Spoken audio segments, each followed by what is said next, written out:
Hello dear friends. तो drama के starting में हम लोग देखते हैं कि एनन पियानो बजा रही होती है और जियांग उसको देखकर बहुत ही ज्यादा खुश थी। वो अपने दिल में ये बात कहती है कि मैंने 7 साल अब्रॉड में गुजारे हैं और अब मेरी बेटी 13 साल की हो चुकी है। उसको बहुत ही अच्छा पियानो बजाना आता है, लेकिन मुझे बहुत डर लगता है कि अगर उस तरह का सीन दोबारा हो गया तो मैं क्या करूंगी। तभी सीन फ्लैशबैक में शिफ्ट होता है और एनन के पास जी मैंग यानी कि उसके डैड आए हुए होते हैं। डैड एनन को बार बार कह रहे होते हैं कि प्लीज तुम ये पियानो ले लो क्योंकि मुझे पता है कि तुम बहुत ही अच्छा पियानो बजाती हो, लेकिन एनन मना करती है। वो कहती है कि डैड मैं ऐसा नहीं कर सकती।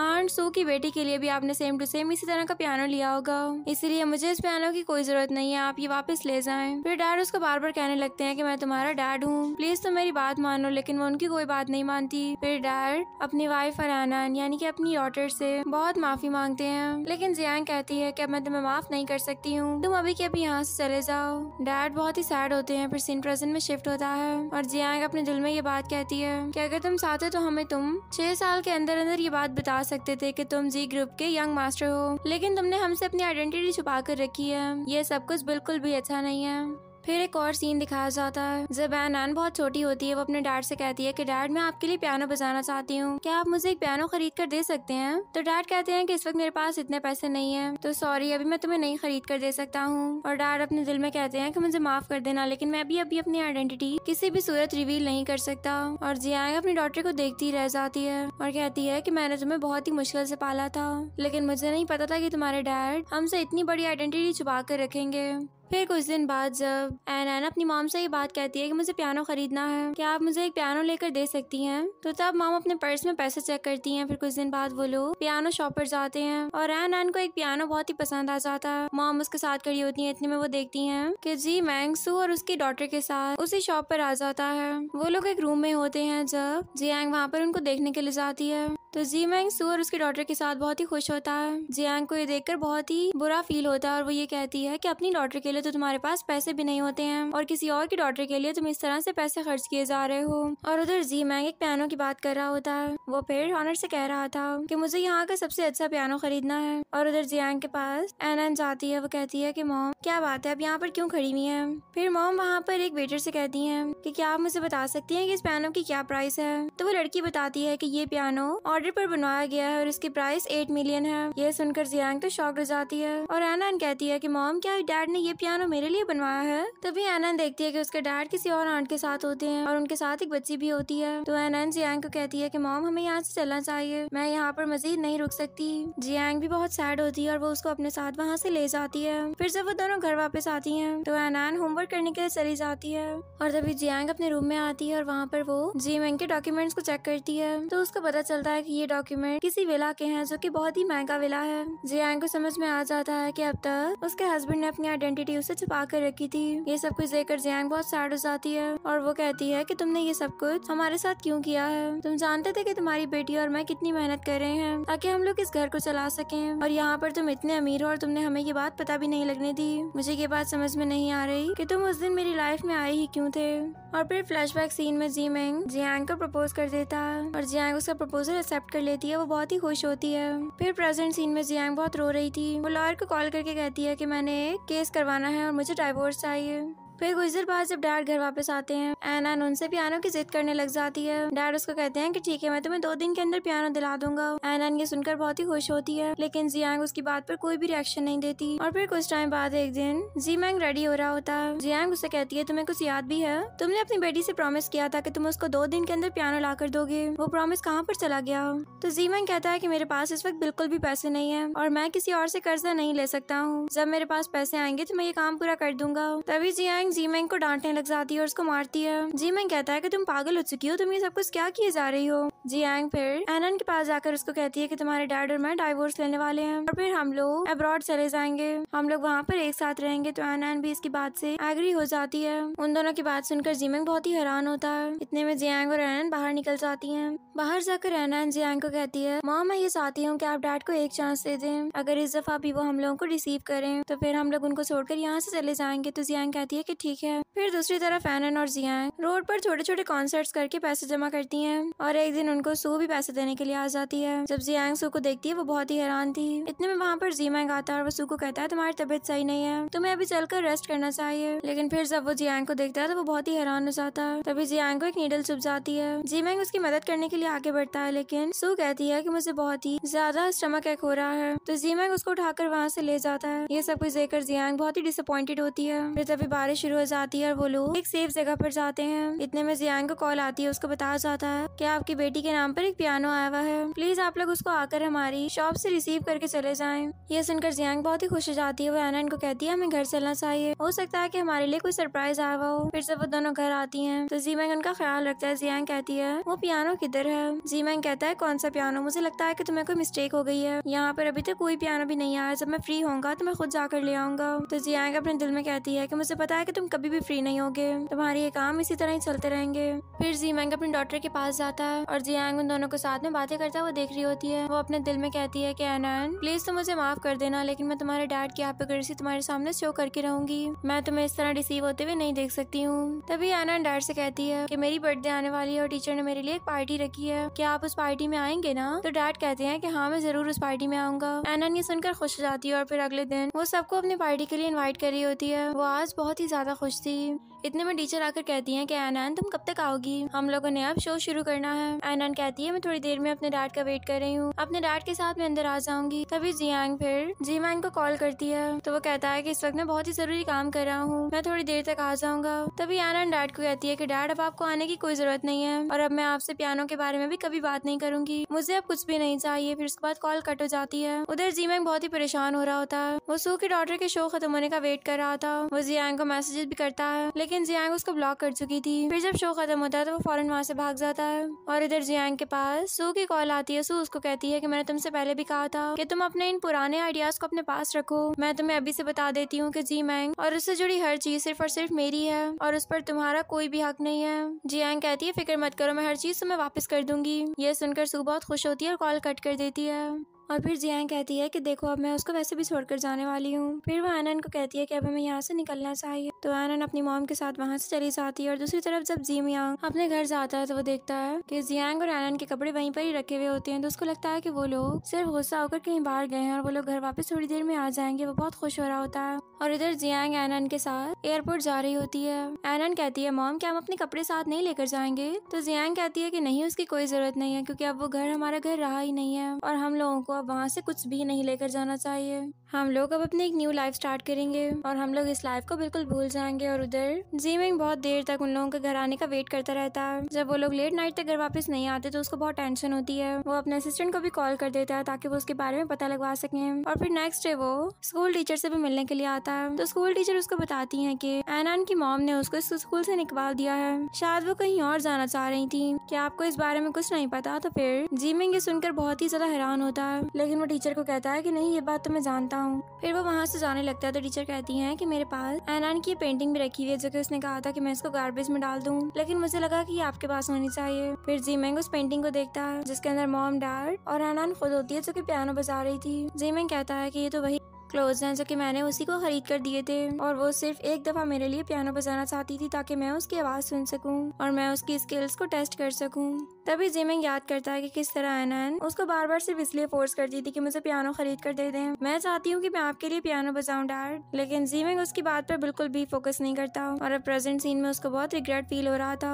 फिर उसके बाद वो अपने घर वापस आने लगता है और उसको बार बार पास्ट की मेमोरीज याद आ रही होती है। फिर वो अपने दिल में कहता है कि मेरी सारे पैसों की हकदार तो सिर्फ और सिर्फ एनन थी। वो ये डिजर्व करती थी कि वो एक बहुत ही महंगे विला में रहती, वो एक बहुत ही अच्छा पियानो यूज करती, बहुत ही अच्छे खाना खाती और बहुत ही अच्छे से कपड़े पहनती, लेकिन मैंने उसको एक पुअर डैड बनकर दिखाया। मुझे ऐसा नहीं करना चाहिए था। फिर उसके बाद वो घर वापस आता है तो उसको हर जगह पर एनन और जियांग नजर आ रही होती है।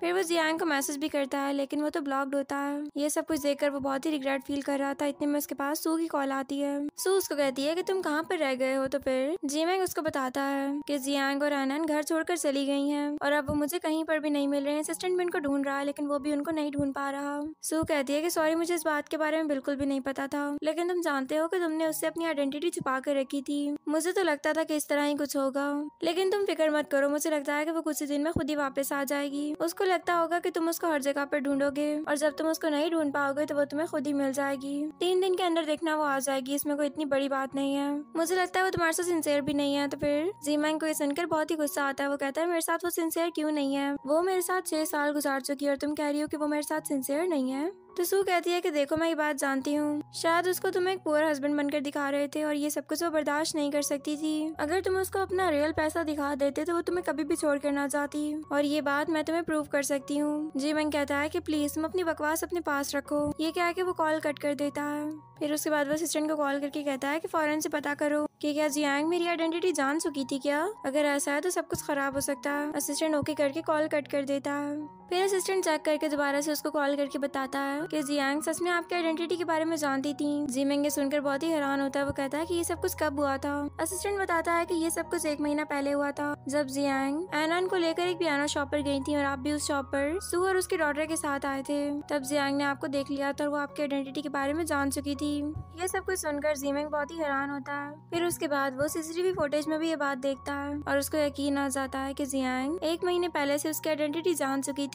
तो वो कहता है कि अगर ये सब कुछ हो चुका था तो फिर जियांग ने ऐसे प्रिटेंड क्यों किया जैसे वो मेरे बारे में कुछ भी नहीं जानती है? क्या ये सब कुछ उसका प्लान था? क्या वो थोड़ी देर के लिए मुझसे दूर गई और फिर वो वापस आ जाएगी? ये सब कुछ क्या हो रहा है? मुझे तो कुछ भी समझ में नहीं आ रहा।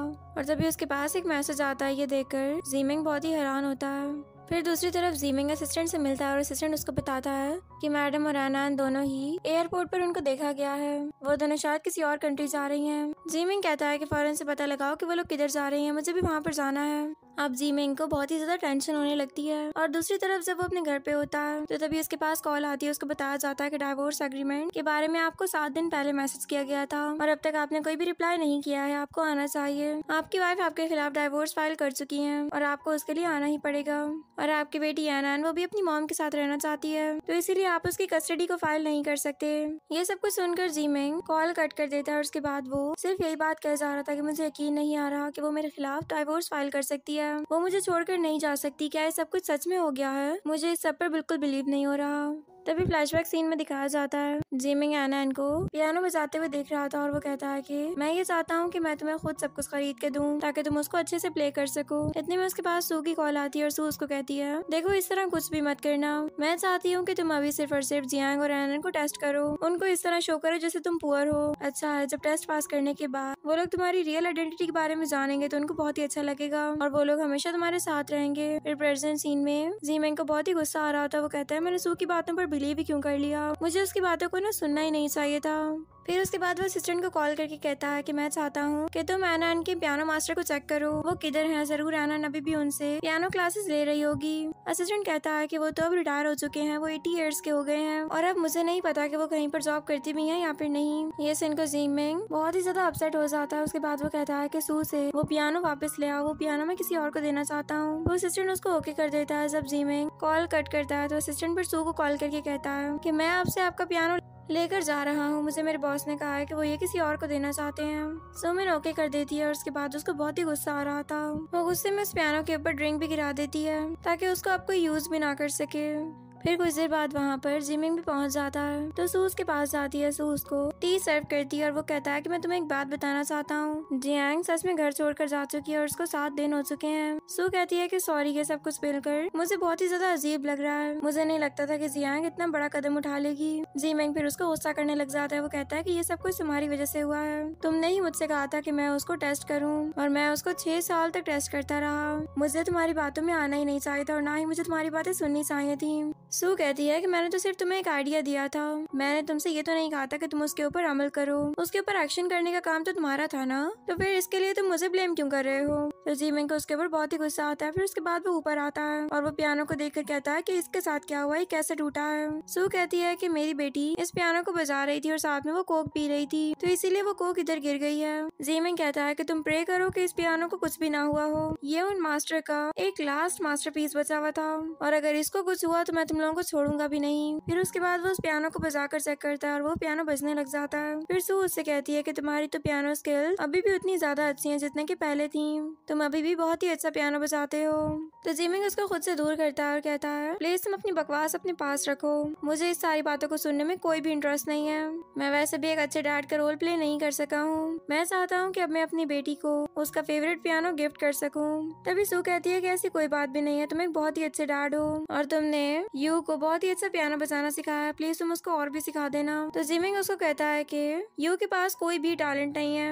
ये कह के वो वहाँ से निकल जाता है। जब जिमिंग वहाँ से जा रहा होता है तभी वो बेहोश हो जाता है और सू उसके पास भागते हुए आती है और उसको कहती है तुम्हें क्या हो गया है। फिर दूसरी तरफ हम देखते हैं जिमिंग हॉस्पिटल में होता है और सू डॉक्टर से कहती है कि इनके साथ क्या मसला है। डॉक्टर कहती है कि इनके साथ कोई भी मसला नहीं है, शायद काम का ओवरलोड होने की वजह से इनको डिजनेस फील हुई थी और इसी वजह से ही बेहोश हो गए थे। आपको इनकी डाइट का ख्याल रखना होगा और साथ इनकी स्लीप का भी। ये कह के वो वहाँ से निकल जाती हैं और सू फिर जिमिंग को कहती है कि प्लीज तुम यू से नाराज मत हो, यू मेरी बेटी एक बहुत ही सेंसिबल लड़की है। जैसे इसको पता चला कि तुम बीमार हो तो ये फौरन से मेरे साथ आ गई थी। तभी यू भी कहने लगती है कि डैड प्लीज आप मुझे माफ कर दें, मैं फ्यूचर में बहुत ही अच्छे से पियानो सीखूंगी और मैं कोई भी लेजीनेस फील नहीं करूंगी, प्लीज आप मुझे पियानो जरूर सिखाइएगा। फिर उसके बाद यू उसको एक फोटो दिखाती है और कहती है कि मुझे ऐसा ही ड्रेस चाहिए। जिमिंग जब उस फोटो को देखता है तो वो कहता है कि ये ड्रेस बहुत ही महंगा है। तभी वो पास्ट का सीन याद करता है जब वो जियांग के ऊपर गुस्सा कर रहा था। वो उसको कहता है कि मेरी ये शर्ट बहुत ही पुरानी हो गई है और तुम अभी तक मेरे लिए कोई न्यू शर्ट भी नहीं लेकर आई हो। तभी एना डैड को कहती है कि प्लीज आप मेरी मॉम पर गुस्सा मत करें डैड, क्योंकि मॉम बहुत ही मुश्किल से पैसे कमाती है और उन सारे पैसों में आपके लिए कपड़े खरीदना बहुत ही मुश्किल हो जाता है। तभी प्रेजेंट सीन में जिमिंग को अब अपनी हर एक्शन पर रिग्रेट फील हो रहा था। फिर सू यू को लेकर वहाँ से जाने लगती है। इतने में वो किसी को कॉल करके ये बात कहती है कि मैं चाहती हूँ कि तुम अब उन शेयर ट्रांसफर फाइल पर जिमिंग से साइन करवा ही लो, क्योंकि अब टाइम आ चुका है, उसके बाद वो ये काम नहीं करेगा। फिर वो वेयर सी स्माइल करके वहाँ से चली जाती है और उधर जिमिंग को पास्ट का सीन याद आता है जब इसी तरह पहले जिमिंग हॉस्पिटल में एडमिट था। तब वहाँ पर एनन और जियांग आए हुए थे। वो लोग उसके लिए साथ में सूप भी बना कर लाए थे, लेकिन जिमिंग सूप पीने से मना कर देता है। एनन कहती है कि डैडा प्लीज सूप पी लें, इससे आप काफी बेटर फील करेंगे, लेकिन जिमिंग एनन को भी डांट देता है। वो कहता है कि मुझे नहीं पीना सूप, तुम लोग बार बार मुझसे एक ही बात क्यों करे जा रहे हो। ये सुनकर एनन बहुत ही बुरा फील करती है। फिर प्रेजेंट सीन में जिमिंग असिस्टेंट को कॉल करता है और कहता है कि क्या जियांग और एनन के बारे में कुछ पता चला तुम्हें। तो असिस्टेंट कहता है कि नहीं, मुझे इस बारे में कुछ भी पता नहीं चल सका। तो फिर जिमिंग कहता है कि ठीक है, तुम यहाँ से आकर मुझे लेकर चले जाओ और सारे डिस्चार्ज प्रोसीजर को भी देख लेना। फिर दूसरी तरफ जिमिंग अपनी कंपनी में होता है। वो बहुत ही ज्यादा सैड था और वो यही बात कह रहा होता है कि अभी तक उनके बारे में कुछ भी पता नहीं चल सका। वो लोग किधर गए हैं मैं ये बात जान ही नहीं पाया हूँ अभी तक। फिर तभी उसके पास कॉल आती है और उसको कहा जाता है कि आप अपनी वाइफ और अपनी डॉटर को देखना चाहते हैं तो फिर मैं आपको एक एड्रेस सेंड कर रही हूँ, आप वहाँ पर फौरन से पहुँच जाएं। ये सुनकर जिमिंग बहुत ही खुश हो जाता है। जब वो वहाँ से जाने लगता है तभी वहाँ पर सू और यू दोनों आ जाती हैं। सू कहती है कि क्या हुआ, मुझे लगता है कि तुम बहुत ही जल्दी में हो। मैं तुम्हें एक बात बता दूं, अगर तुम मुझसे नाराज हो तो तुम्हें यू से नाराज नहीं होना चाहिए, वो एक बहुत ही छोटी बच्ची है। तभी यू जाकर पियानो भी बजाती है और जिमिंग जब उसको पियानो बजाते हुए देखता है तो उसको एनन की याद आती है और वो फौरन वहाँ से निकल जाता है।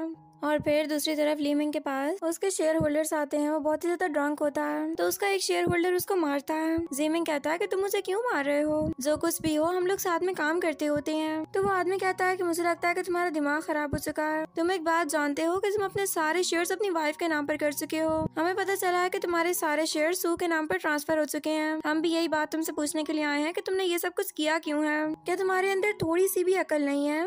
ठीक है, तुम उसके ऊपर कुछ मिलियंस उड़ा सकते थे लेकिन तुमने उसके ऊपर अपने सारे शेयर्स उड़ा दिए हैं। तुम ये सब कुछ कर कैसे सकते हो। जिमिंग कहता है कि क्या ऐसे कैसे हो सकता है, ये सब कुछ मैंने तो नहीं किया, यहाँ तक कि मैंने तो इस तरह के किसी डॉक्यूमेंट पर साइन भी नहीं किया है, तो मेरे शेयर्स कैसे ट्रांसफर हो सकते हैं। तो वो आदमी उसको एक फाइल देता है और कहता है कि देख लो, इस पर तुम्हारे अपने साइन भी हुए हुए हैं और तुम्हारा फिंगरप्रिंट भी इसके ऊपर लगा हुआ है। फिर जिमिंग उस फाइल को देखता है और उसको याद आता है कि एक दिन सू उसके पास एक फाइल लेकर आई थी। उसने उससे कहा था कि वो उस फाइल को पढ़ के उस पर साइन कर दे, लेकिन उस वक्त जिमिंग ने उससे कहा था कि वो उस पर बिलीव करता है और वो उस फाइल को नहीं पढ़ना चाहता। जिमिंग ने खुश होकर उसके ऊपर साइन कर दिए थे, उसने उस फाइल को पढ़ा तक नहीं था और सू ये सब कुछ देखकर बहुत ही खुश हो गई थी। उस वक्त तो वो चुप करके फाइल को वहाँ से ले गई थी। फिर प्रेजेंट सीन में जिमिंग को सू के ऊपर बहुत ही गुस्सा आता है। वो आदमी कहता है कि मैंने तुमसे पहले भी कहा था कि तुम उन माँ और बेटी को चेक कर लो, लेकिन शायद तुम लश में इतने अंधे हो चुके थे कि तुमने ये सब कुछ जरूरी ही नहीं समझा। अब ये सारा नुकसान तो तुम्हारे साथ वैसे भी होना था। फिर उसके बाद वो दोनों वहाँ से उठकर चले जाते हैं और जिमिंग तो अभी तक शॉक में ही होता है। और दूसरी तरफ सू बहुत ही ज्यादा खुश होती है। वो अपना सारा सामान पैक कर चुकी होती होती है। यू उससे कहती है कि मॉम हम लोग किधर जाएंगे, तो सू उसको बताती है कि हम लोग पूरी दुनिया घूमेंगे क्योंकि अब हमारे पास बहुत सारे पैसे हैं। तो यू कहती है कि हम अपने डैड को नहीं लेकर जाएंगे क्योंकि उन्होंने मुझे डांटा था, वो मेरे साथ बहुत ही बुरा बिहेव करते हैं। तो सू कहती है कि ठीक है। फिर वो जियांग को मैसेज करती है कि जीमिंग ने अपने सारे शेयर्स मेरे नाम पर कर दिए हैं, तुम्हें और तुम्हारी बेटी को कुछ भी नहीं मिल सकेगा। जियांग कहती है कि कोई बात नहीं क्योंकि हमें अब कुछ चाहिए भी नहीं, जो कुछ भी है वो तुम अपने पास रख सकती हो, मुझे उसमें से एक चीज भी नहीं चाहिए। तभी डोर नॉक होता है और यू डोर ओपन करने के लिए जाती है, तो वहाँ पर पुलिस आ जाती है और पुलिस कहती है कि हम आप लोगों को यहाँ से लेने के लिए आए हैं। ये देखकर सू बहुत ही हैरान थी। और उधर जियांग एक शो में पहुंचा हुआ होता है। वो अपने दिल में कह रहा होता है कि मैं चाहता हूँ कि मैं आज यहाँ पर जियांग और एन को अपनी आंखों के सामने देख लूँ। मैं उन लोगों को 7 साल बाद देखूंगा। मुझे पता चला था कि यहाँ पर आज पूरी दुनिया से बहुत ही फेमस पियानिस्ट आने वाले हैं, तो मुझे पता था कि मेरी बेटी भी यहाँ पर जरूर आएगी। बस मैं एक दफा उन लोगों को देखना चाहता हूँ। फिर उसके बाद वो सामने स्टेज पर देखता है, वहाँ पर एन बैठी होती है। तो फ्लैशबैक सीन में उसको याद आता है कि किस तरह एन हर वक्त सिर्फ और सिर्फ पियानो की प्रैक्टिस करती रहती थी, उसको किसी और चीज का होश भी नहीं होता था। फिर प्रेजेंट सीन में जिमिंग 7 साल बाद एन को देखकर बहुत ही हैरान होता है। फिर वो एन की तरफ भागने लगता है, उसको गार्ड्स पकड़ लेते हैं। वो कहता है कि प्लीज मुझे छोड़ दो, मैं अपनी बेटी से मिलना चाहता हूँ, लेकिन गार्ड्स उसको बेहोश करके वहाँ से लेकर चले जाते हैं।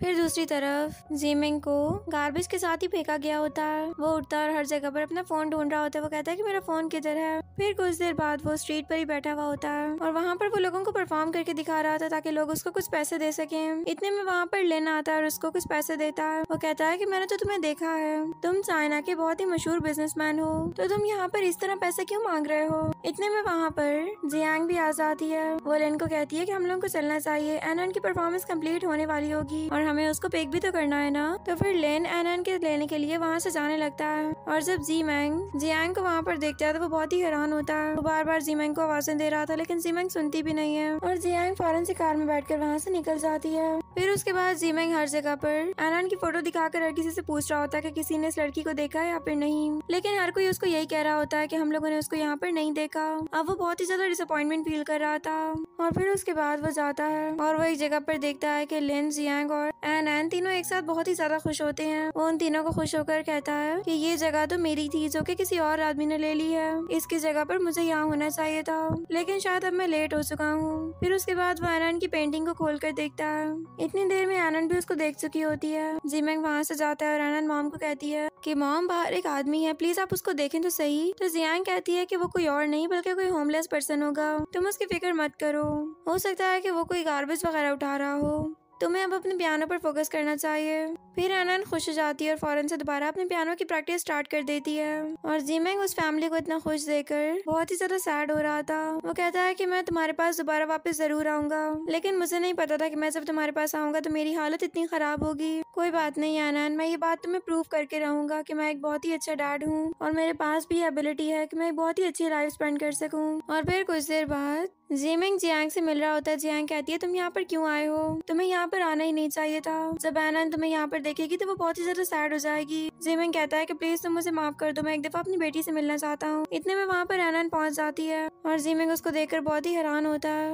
एन जब अपने डैड को अपने सामने देखती है तो वो भी बहुत हर्ट होती है। जिमिंग फिर एन से सॉरी करने लगता है। वो कहता है कि मैं बहुत ही गलत था, मुझे तुम्हारे साथ ऐसा नहीं करना चाहिए था। देखो तुम एक बहुत ही अच्छी पियानो गर्ल हो, क्या तुम मेरे लिए पियानो बजा सकती हो, मैं तुम्हारा पियानो सुनने के लिए यहाँ पर आया हूँ। एन कहती है कि सॉरी अंकल, लेकिन मुझे पियानो बजाना नहीं आता है। तो डैड उससे जिद करने लग जाते हैं। वो कहते हैं कि प्लीज मेरे लिए पियानो बजा दो एक दफा, लेकिन प्लीज बजा दो। देखो मैं तुम्हारे लिए एक न्यू पियानो भी लेकर आऊंगा, प्लीज तुम मेरे लिए एक दफा बजा दो प्लीज। तो एन कहती है कि प्लीज डैड आप इस तरह मेरे सामने एक्ट मत करें, मैं अब इतने पैसे कमा लेती हूँ कि मैं अपने लिए एक पियानो खरीद सकती हूँ, मुझे किसी और की हेल्प की कोई भी जरूरत नहीं है, आप ये वाला पियानो अपनी डॉटर के पास वापस ले जाएं। जिमिंग कहता है कि देखो तुम ही एक मेरी डॉटर हो, उसके अलावा मेरी और कोई भी बेटी नहीं है, प्लीज तुम मेरी बात को समझो। तभी जियांग वहाँ पर आकर जिमिंग को पीछे करती है और एनन कहती है कि डैड आपको वहीं सू और उसकी डॉटर के पास जाना चाहिए, उनको आपकी हमसे ज्यादा जरूरत है, हम लोग तो जिस तरह रहना चाहें हम लोग रह सकते हैं। जिमिंग कहता है कि देखो मैं तुम्हें सारी एक्सप्लेन करता हूँ, हर चीज मैं तुम्हें हर बात एक्सप्लेन करूंगा, मैं तुम्हें बताऊंगा कि मैंने ऐसा क्यों किया। तो एनन कहती है सॉरी, लेकिन मुझे अब आपकी एक्सप्लेनेशन की कोई जरूरत नहीं रही, डैड, अब आप अपनी एक्सप्लेनेशन को अपने पास रखें और आप प्लीज यहाँ से चले जाएं। अगर आपको आंट सू बहुत ही ज्यादा अच्छी लगती हैं तो आप जाकर उसकी बेटी का ख्याल रखें और हमें भूल जाएं, क्योंकि हम लोग अब खुद रह सकते हैं। हमें अब आपकी कोई जरूरत नहीं है। तभी जीमिंग बार बार उनसे सॉरी कर रहा होता है और जियांग आगे बढ़ के उसको थप्पड़ मार देती है। वो कहती है, हम लोग 6 साल तुम्हारे साथ रहे, लेकिन तुमने अपनी आइडेंटिटी भी हमें छोड़ नहीं होने दी। 6 साल तक तुम ये बात कैसे छुपा सकते हो कि तुम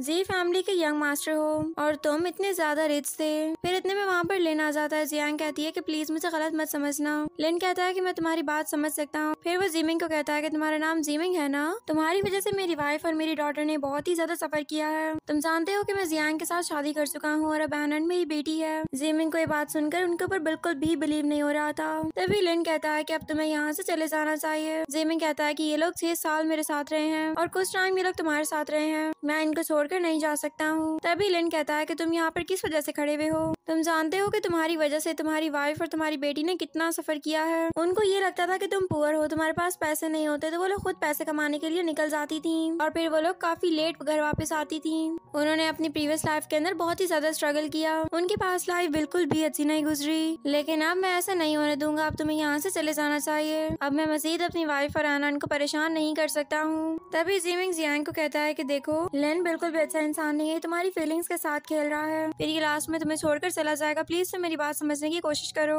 जियांग कहती है कि तुमने भी मेरे साथ ऐसा ही किया था। तुम अपने आप को भूल गए हो कि तुम्हारा दिल कितना मैला था। तुम्हें किसी और के ऊपर बात नहीं करनी चाहिए और ना ही तुम इसका हक रखते हो। फिर उसके बाद लिन कहता है कि मैं काफी साल बाद तुमसे दोबारा मिल रहा हूँ। जियांग कहती है कि हाँ, तुम ठीक कह रहे हो। जीमिंग कहता है कि इस बात का क्या मतलब है। तो जियांग उसको बताती है कि तुमसे शादी होने से पहले लिन मेरे लिए फीलिंग्स रखता था, लेकिन उसके बाद कुछ प्रॉब्लम्स क्रिएट हो गई थी, जिसकी वजह से मुझको मुझसे दूर जाना पड़ा और फिर मेरी तुमसे शादी हो गई। तो लिन ने दोबारा कभी भी मुझे अप्रोच करने की कोशिश नहीं की, लेकिन फिर जब मैं यहाँ पर आई और इसको पता चला तो ये दोबारा से मेरी हेल्प करने के लिए आ गया और इसने 7 साल हम लोगों को हील किया है। इसीलिए अब मैं इसको छोड़कर कहीं भी नहीं जा सकती हूँ। तभी फ्लैशबैक सीन में दिखाया जाता है कि जब एनन और जियांग दोनों ही स्ट्रीट पर कॉन्सर्ट कर रही होती हैं, तो वहाँ पर लिन भी उनका शो देखने के लिए गया था। लेकिन तभी लिन की तबीयत खराब हो जाती है। कोई भी उसकी मदद नहीं कर रहा था, सबको लग रहा था कि वो प्रिटेंड कर रहा है, लेकिन जियांग और एनन फौरन उसको हॉस्पिटल लेकर गए थे। फिर प्रेजेंट सीन में लिन कहता है कि इस तरह हम लोग दोबारा मिल सके और मैं तुम्हें देखकर बहुत ही ज्यादा खुश हूँ। तभी एनन कहती है कि डैड, मैं चाहती थी कि मुझे आप जैसा डैड मिलता और अब वो मुझे मिल चुका है। मैं अब अपनी लाइफ में बहुत ही ज्यादा खुश हूँ। तभी जिमिंग कहता है कि प्लीज तुम लोग मुझे एक मौका दो, देखना मैं सब कुछ ठीक कर दूंगा,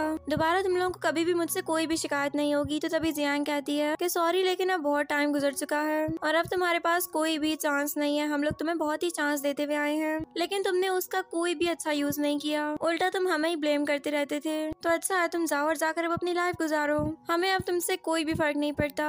तभी जिमिंग कहता है कि देखो, ये सब कुछ करने के लिए मुझे सू ने बोला था। उसने कहा था मैं तुम लोगों को टेस्ट करूँ, इसलिए मैं तुम लोगों को टेस्ट कर रहा था। मुझे नहीं पता था कि वो मेरे सारे शेयर्स लेकर भाग जाएगी और वो सिर्फ मुझे ट्रैप कर रही है। मेरे पास कुछ भी नहीं बचा, प्लीज मुझे माफ कर दो। लिन कहता है तुम्हारे लिए यही अच्छा होगा कि तुम चुप करके यहाँ से चले जाओ और दोबारा कभी भी मेरी फैमिली की तरफ मत आना, वरना तुम्हारे साथ कुछ बहुत ही बुरा हो सकता है। तो जिमिंग कहता है कि ठीक है, मैं यहाँ से जा रहा हूँ। फिर वो वहाँ से जाने लगता है। फिर वो पीछे मुड़ के देखता है कि वो तीनों घर के अंदर चले जाते हैं। तो वो अपने दिल में कहता है कि जियांग, मैं तुम्हें इतनी आसानी से तो छोड़ भी नहीं सकता। देखना, मैं तुम्हारा पीछा करता रहूंगा तब तक जब तक तुम मुझे एक्सेप्ट नहीं कर लेती हो। इतनी आसानी से मैं तुम्हें जाने नहीं दे सकता।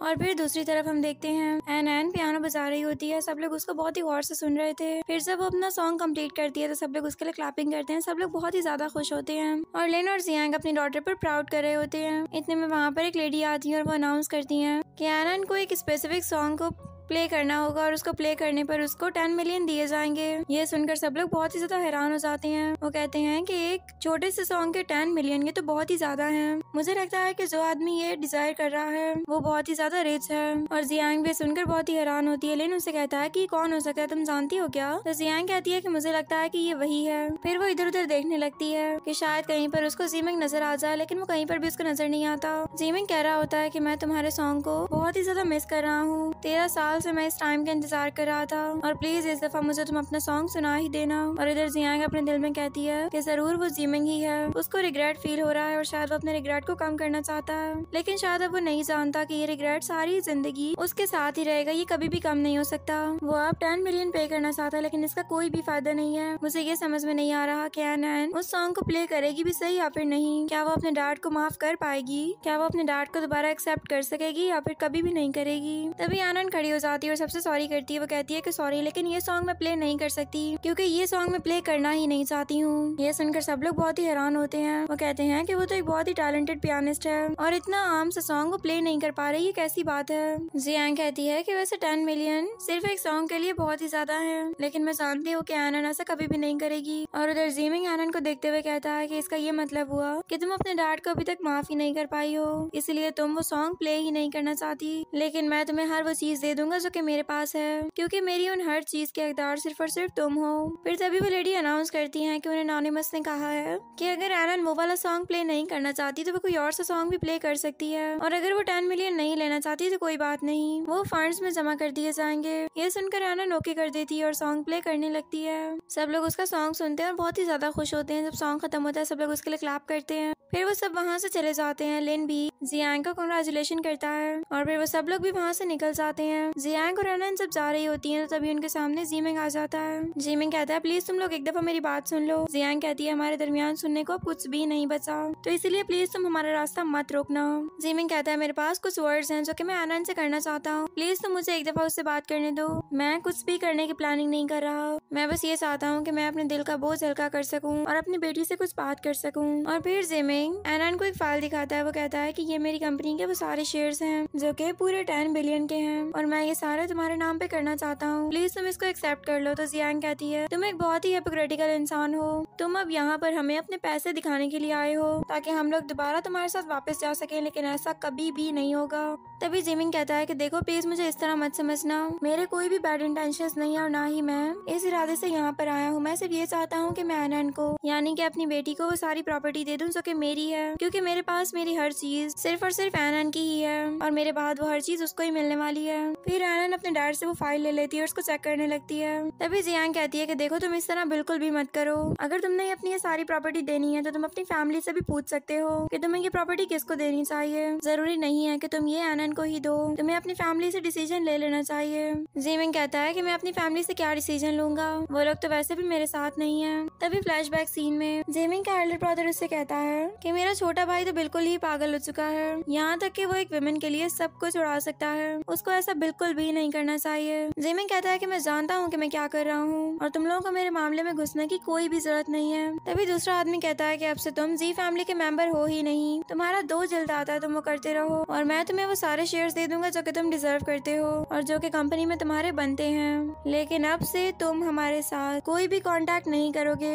और ना ही तुम हमारी जी फैमिली में दोबारा कदम रखोगे, क्योंकि अब तुम्हारा उससे कोई भी रिलेशन नहीं है। तभी जिमिंग खड़ा हो जाता है और कहता है कि ठीक है, अगर तुम लोग यही चाहते हो तो मैं ऐसा ही करूंगा। ये कह के वो बाहर निकल जाता है और प्रेजेंट सीन में जियांग एनन से कहती है कि तुम बताओ कि तुमने क्या डिसीजन किया है, क्या तुम ये सारी प्रॉपर्टी रखना चाहती हो या फिर नहीं। तो एनन कहती है कि मॉम ये प्रॉपर्टी बहुत बिलियंस की है, 10 बिलियन से भी बहुत ही ज्यादा है ये। डैड कहते हैं कि हाँ तुम ठीक कह रही हो, क्या तुम ये रखना चाहती हो, अगर तुम चाहो तो तुम ये रख सकती हो। एनन कहती है अंकल मैं आपको सोच कर ही बता सकती हूँ। जिमिंग कहता है कि क्या तुम मुझे अंकल से दोबारा डैड कह सकती हो, मैं चाहता हूँ कि तुम मुझे फिर से डैड कहो। तभी एनन कहती है कि सॉरी लेकिन अंकल मैं आपको डैड दोबारा नहीं बोल सकती, क्योंकि जब से मैं यहाँ पर आई हूँ मेरी सारी थॉट्स चेंज हो चुकी हैं और अब मेरे दिल में आपके लिए डैड वाली कोई भी फीलिंग नहीं रही, आप मेरे लिए कोई इंपॉर्टेंस नहीं रखते, तो इसीलिए आप अंकल ही ठीक हैं। मुझे ये समझ नहीं आ रही कि आप अपनी इतनी सारी प्रॉपर्टी मुझे दे ही क्यों रहे हैं, क्योंकि मैं आपको मानने के लिए तैयार ही नहीं हूँ। जिमिंग कहता है क्योंकि तुम मेरी बायोलॉजिकल डॉटर हो और इस सब के ऊपर तुम्हारा ही हक है, इसलिए तुम्हें दे रहा हूँ सब कुछ। क्या ये रीजन काफी नहीं है तुम्हारे लिए?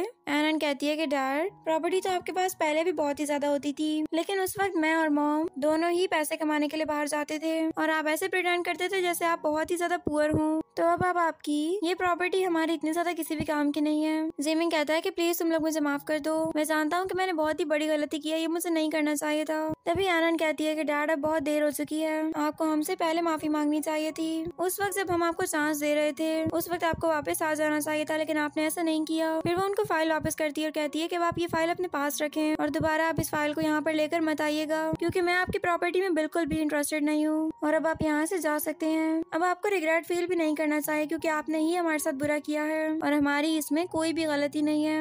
ये कह के एनन चुप करके वहाँ से चली जाती है। डैड कहते हैं कि रुको, क्या तुम मुझे माफ नहीं कर सकती हो? जब तुम बहुत ही ज्यादा छोटी थी तब तुम मुझसे कहा करती थी कि तुम पियानो बजाना चाहती हो और तुम ये भी चाहती थी कि मैं तुम्हारा पियानो सुनूं। हर दिन तुम मुझसे ये बात करती थी। तभी एनन कहती है कि प्लीज आप मुझे माफ कर दीजिएगा कि आपको 10 मिलियन उन फंड्स के अंदर देने पड़ गए, लेकिन मुझे उसमें कोई भी इंटरेस्ट नहीं है। और मैं आपको एक और बात बता देती हूँ कि आपने मुझसे कहा था कि मैं वो स्पेसिफिक सॉन्ग प्ले करूँ जो कि मैं आपसे जिद किया करती थी कि मैं आपके लिए प्ले करना चाहती हूँ। तो मैं आपको एक बात बता दूँ, 7 साल पहले जब मैं यहाँ पर आई थी तब ही मैंने उस सॉन्ग को प्ले करना छोड़ दिया था और अब तो शायद वो सॉन्ग मुझसे भूल भी गया है। मैंने 7 साल तक उसकी बिल्कुल भी प्रैक्टिस नहीं की है डैड, और मैं अब उसको प्ले नहीं करूंगी, इसीलिए मैंने उसको प्ले किया भी नहीं था। ये कह के वो और कोई भी बात नहीं सुनती बल्कि वहाँ से निकल जाती है। तभी जियांग स्माइल करती है और अपने दिल में कहती है इसका ये मतलब हुआ कि एनन अपने डैड को माफ करना ही नहीं चाहती। उसकी पर्सनालिटी ऐसी बन चुकी है कि अब वो अपने साथ बुरा करने वालों को माफ कर ही नहीं सकती है। फिर उसके बाद वो जिमिंग से कहती है कि अब तुम्हें इस बात को समझ आना चाहिए, एनन जब बहुत छोटी थी तब वो खुद ये बात चाहती थी कि तुम उसका पियानो सुनो, तुम उसके सॉन्ग्स को सुनो, लेकिन उस वक्त तुम्हारे पास टाइम नहीं था। तुम ऐसे प्रिटेंड करते थे जैसे तुम बहुत ही ज्यादा पुअर हो और वो बेचारी तुम्हारी बात अपने दिल पर ले गई थी। वो उस वक्त बहुत ही ज्यादा छोटी थी, तुम्हें उसको मना नहीं करना चाहिए था। इसलिए अब जब वो बड़ी हुई है तो वो तुम्हारी बात भी नहीं सुनना चाह रही। तुम जिस सॉन्ग की बात कर रहे हो वो सॉन्ग उसने यहाँ पर आकर कभी भी नहीं प्ले किया है और ना ही उसने उसकी कोई प्रैक्टिस की है। मुझे लगता है कि अब तुम एनन को कभी भी नहीं ढूंढ सकोगे, यहाँ तक कि तुम अपनी सारी लाइफ उसके नाम कर दो, लेकिन उसके बावजूद भी तुम अब उसको वापस नहीं ला सकोगे, क्योंकि वो तुम्हें माफ करना ही नहीं चाहती है। जिमिंग कहता है कि ये बात तो मैं जान चुका हूँ कि एनन अब मुझे कभी भी माफ नहीं करेगी और पता नहीं कि मैं उसको दोबारा देख भी पाता हूँ या फिर नहीं। तभी जियांग उसको कहती है कि अपना ख्याल रखना, मुझे अब चलना चाहिए। ये कह के वो वहाँ से निकल जाती है और जिमिंग अपने दिल में कहता है कि मैं तुमसे माफी मांगना चाहता हूँ, लेकिन मुझे पता है कि तुम मुझे माफ नहीं करोगी। अब वो बहुत ही ज्यादा रिग्रेट फील कर रहा होता है। और फिर दूसरी तरफ जिमिंग एक रोड साइड पर बैठा हुआ होता है और जियांग एनन के साथ बहुत ही ज्यादा खुश होती है।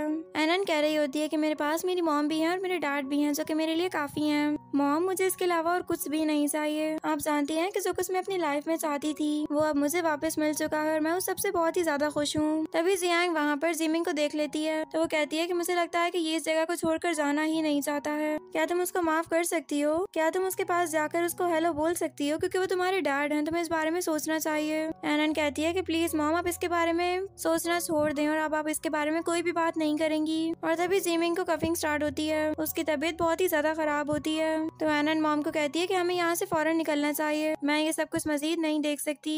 डैड वैसे भी हमारे घर पर वेट कर रहे होंगे और हमें उनके पास जल्दी पहुँचना होगा। और जियांग एनन की बात सुनती है, उसको जिमिंग के लिए बहुत ही ज्यादा बुरा लग रहा होता है। वो अपने दिल में कहती है कि जिमिंग, काश कि तुमने पास्ट लाइफ के अंदर एनन के साथ इतना बुरा कभी भी ना किया होता, यहाँ तक कि वो अब तुम्हारी शक्ल भी नहीं देखना चाहती है। वो ये तक फील नहीं कर पा रही कि तुम कितने पेन में हो। तुम्हें इस बात को शुरू से ही समझ आना चाहिए था। फिर जियांग एनन के साथ वहाँ से जाने लगती है और वो कहती है कि जिमिंग, शायद अब मैं तुम्हारे लिए कुछ भी नहीं कर सकती हूँ, अगर मैं कुछ करना चाहूँ तब भी नहीं कर सकती।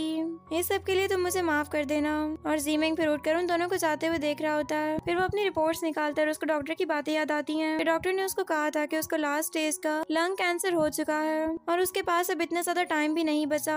फिर वो अपने दिल में कहता है कि शायद ये लास्ट टाइम है जब मैं जियांग और एनन तुम दोनों को देख रहा हूँ। शायद इसके बाद तुम लोग मुझे ढूंढना चाहो तो तब भी ना ढूंढ सको। मैं विश करता हूँ कि तुम लोग बहुत ही ज्यादा खुश रहो और तुम लोगों को कभी भी मेरी याद ना आए। और दूसरी तरफ हम लोग देखते हैं कि जियांग, एनन और लिन तीनों साथ में खाना खा रहे होते हैं। लिन कहता है कि देखो, मैंने बहुत ही मुश्किल से खाना बनाया है, अब मुझे तुम लोग टेस्ट करके बताओ कि ये कैसा बना है। और जियांग और एनन बहुत ही ज्यादा खुश होती हैं। जियांग कहती है कि तुम्हें पता है कि ग्रैंडपा कहते थे कि तुम बिल्कुल भी अच्छा खाना नहीं बनाते हो। लिन कहता है कि देखो, तुम ग्रैंडपा की बातों पर फोकस मत करो, मुझे पता है कि वो मुझसे वैसे भी बहुत ही ज्यादा जालस होते थे क्योंकि मुझे खाना बनाना आता था और उनको नहीं आता था। ये सुनकर जियांग हंसने लग जाती है। तभी लिन कहता है कि एनन, तुम बताओ कि तुमने अब किधर जाना है। एनन कहती है कि अब मैं अम्यूजमेंट पार्क जाना चाहती हूँ। जियांग कहती है कि ठीक है, हम लोग कल सारे सारे मिलकर अम्यूजमेंट पार्क चलेंगे। लिन कहता है कि ठीक है, हम लोग वहाँ पर जरूर जाएंगे। और तभी जियांग के पास कोई मैसेज आता है, वो उसको पढ़ने लगती है। एनन और डैड आपस में बात कर रहे होते हैं और जियांग बहुत ही ज्यादा परेशान हो जाती है। तभी लिन कहता है कि क्या हुआ, सब कुछ ठीक तो है ना, तुम बहुत परेशान लग रही हो। जियांग कहती है कि नहीं नहीं, सब कुछ ठीक है, बस मेरे पास एक मैसेज आया था और मुझे बताया गया है कि कंट्री साइड पर मेरा एक रिलेटिव था, वो बहुत ही ज्यादा बीमार है और अब उसको डोनेशंस की बहुत ही ज्यादा जरूरत है। बस उसी का ही मैसेज पढ़ रही थी और मैं थोड़ी सी अपसेट हो गई थी। मुझे लगता है कि हम लोगों को कुछ ना कुछ डोनेट कर ही देना चाहिए। लिन कहता है कि ठीक है, फिर तुम मुझे बताओ कि हम लोगों को उसको कितनी डोनेशन देनी चाहिए, क्योंकि ये एक जिंदगी बचाने का मामला है और इसमें हम लोगों को कंजूसी नहीं करनी चाहिए और हमारी फैमिली तो वैसे भी बहुत वेल ऑफ है और हम लोग ये सब कुछ अफोर्ड कर सकते हैं। तभी एनन अपना कार्ड दे देती है। वो कहती है कि मॉम, ये मेरा बैंक कार्ड है और इसके अंदर मैंने कुछ मनी सेव की हुई है। मैं चाहती हूँ कि आप ये पैसे भी अपने रिलेटिव को दे दें ताकि वो अपना अच्छे से इलाज करवा सके।